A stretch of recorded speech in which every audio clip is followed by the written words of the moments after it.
Good morning. Coming to you. I'm back in the car. Got a new mount for my phone, so you're not having to look through the steering wheel like in some of my other videos. This video is not sponsored by them, but this is what I picked up. ONN. It's a kit. Very reasonably priced. I'll see how durable it is. Again, not sponsored by them. I don't have a link to it. Any affiliate marketing, any of that going on.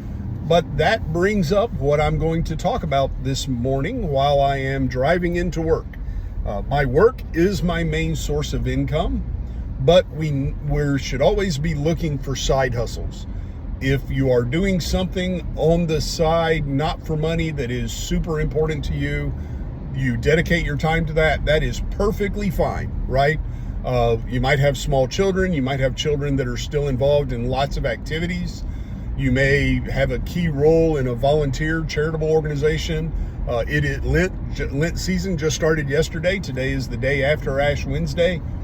So, I am not Roman Catholic, I'm Little C Catholic. But this time of year, I'm always going to Knights of Columbus fish fries. You might be a Knight of Columbus, and so, today and tomorrow you are gearing up for a fish fry. And I appreciate that because, like I said, I go to a lot of Lenten fish fries this time of year. If you're doing that, you may not have time for a side hustle, and I get it. But that is why they're considered side hustles, correct? We do that on the side. It's not our main source of income, but there are some reasons to have side hustles. And I'll talk about a number of side hustles this morning, but I also want to talk about YouTube as a side hustle. Because I'm on YouTube, because I'm shooting a video to add to my channel to aim toward getting monetized, right? But there's all kinds of side hustles out there. There's the traditional ones that there's the basic one, which is getting a part-time job. The problem with a part-time job is, if you have to do it, you have to do it, and I get it. The problem with a part-time job is you're simply trading hours for money. I don't know about you, but how much I value my hours. If I'm going to trade my hours for money, I want to control the amount of money I get and the time I trade those hours. Like right now, I am driving to work. I have my phone clamped into the vent with the clamp I just showed you. And while I can't do a whole lot on the phone, I can't edit the video or pause or change angles, that would be unsafe, but I'm in hands-free mode. And I'm doing this about like I would be singing along to the radio if I had it on, correct? So I'm trading 20 minutes of time that I would spend in the car anyway to create this video. I don't have to wear something different. I don't have to go somewhere else. I don't have to give up. I don't have to hustle from work to someplace else to work for 4 hours or however long they want me to be there. I understand sometimes you have to have that reliability. Obviously, I am not making anything from my YouTube channel right now. So, while these 20 minutes don't cost me anything, I'm already spending them in the car, I'm not going to have income. Now, we don't need income from my YouTube channel right now, nor will we probably ever. But, obviously, if you truly needed the income, trying to get monetized on YouTube might not help your family out in the timeline, or you out in the timeline that you need, where getting a part-time job would provide that. So I'm not going to discount that side hustle. And then there's the side hustles, most of us are familiar with, like network marketing. It has a bunch of different names, and I'm talking here the true network marketing, the true company where you're trying to build a distribution channel. It could be any product out there. It could be, the granddaddy of them all, Amway. It could be, there's one called My Daily Choice that I've been affiliated with. Savvy, they've changed their model, so they're no longer a network marketing company. But some friends of mine that are professionals in that field helped build Savvy, and were very successful, and had a lot of other ladies and some couples be successful with them. So that model has its pros and cons. I've had friends besides that couple be successful in it. I've had friends make a few $100s a month, which help meet their bills or get them out of debt. I've had other friends, replace their income doing that or choose to stop working. So I'm not discounting that model. It has a reputation, but at the same time, it has a reputation that if you are in a good organization that focuses, many of these organizations and the ones that I've been involved with that I've found to be impressive and legitimate, they focus on personal development and teaching you how to be an entrepreneur, which to me is an incredible skill. Even if you don't stay in a network marketing model, if you're going to have a side hustle, you almost have to have a entrepreneurial mindset. And we are not taught that in school. Fortunately, a lot of schools are starting to teach entrepreneurship. I think not enough are, and we're not getting it early enough. But, that is something that you can learn for a very small startup cost. Obviously, if they're making you buy, $1,000 worth of toothbrushes or $1,000 worth of something you're not going to use, well, let's be honest, a college class is going to cost you a lot of money as well. So, now if you can buy product that you're going to use, like Savvy, that was athletic leisure wear for women, and a lot of these ladies dress that way anyway. They liked yoga pants, they liked tops with like a cover, a sweater or something like that. And so they were spending money on clothes anyway, and then they were being around this culture that was positive, that was uplifting them. So, I'm not going to say network marketing is completely wrong. Do understand it's not get rich quick. A lot of people act like it is. But if you like that environment, there are people that have pretty good side hustles doing that. Then there's another type of marketing. These kind of get overlapped. There's what's called affiliate marketing. Now, this is when you are truly an affiliate for someone else, but you are not actively recruiting other affiliates. You're simply promoting their product. You're promoting their event. You're promoting their service. And this can be everything from small, like Savvy, continuing to talk about them. Savvy has changed their model to where now you can be a Savvy affiliate, not a Savvy ambassador. You don't recruit anyone else, but if they have a program called Wear and Share. They've had it forever. But now the Wear and Share is simply an affiliate marketing. So if a lady, commented on a friend's outfit, for instance, and then the friend gave her a link and she went and bought one, she would get compensated for that. The beauty of being an affiliate marketing partner is you can be an affiliate for however many people you want. I currently am an affiliate for Myron Golden. If you've watched his videos, I love his Make More Offers challenge. I've gotten 2 of his books. I haven't signed up for more of his coaching, but I can recommend those to other people. I'll even put my links down below. But if you did that, because Myron would get business from my referral, he would compensate me for that referral. And you can do that for Myron Golden. You can do that for all kinds of other people. You can do that for products. You can do that with an Amazon store. You can even do that for big products like marketing for realtors, mortgage brokers. Have you ever tried it with, you go buy a car and you like the dealership, or you have a friend that works at a dealership and you say, hey, if I send you somebody to buy a car, could there be something in it for me? If that's the kind of car you drive, they might compensate you for service. They may give you, $100 or $200. They may say, hey, next time you come in and buy a car from us, we'll knock another $500 off. I don't know what the model is. I haven't done that with an auto. I've come close before, but the friend went a different route and bought a different car. But, so there's that kind of affiliate marketing, which is a side hustle as well. And then, you can even do that on your YouTube channel. Like I showed you the clip that I'm using for my phone, but I'm not going to post a link to that on Amazon or anything like that. My Amazon store never really gets off the ground. I may do that if I post more content that references books and references products like that, but this isn't a sponsored video. So those are certain side hustles. There are other side hustles. You can make things and sell them. Now you have to be careful. At some point you can run afoul of tax laws. Like my wife does woodworking. She's done a number of different woodworking businesses. She's very good at that kind of work. So she had to go to the California Franchise Tax Board and get a reseller's license, and has to charge sales tax because she's selling things to the public.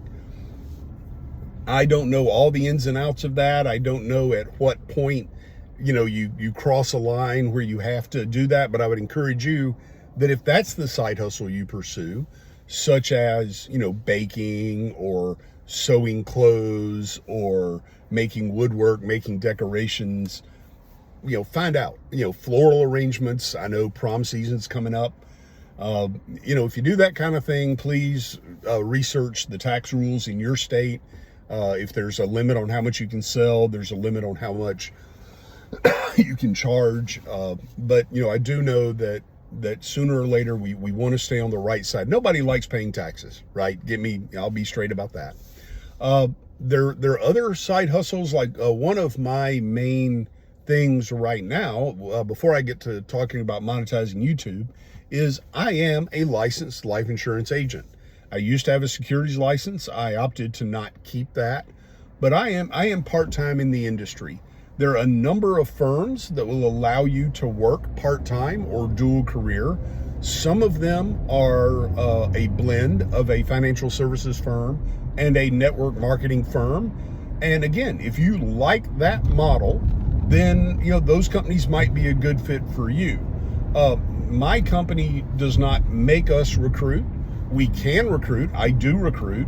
I have a number of junior agents I'm training right now. And I'm building an agency, maybe even someday a brokerage.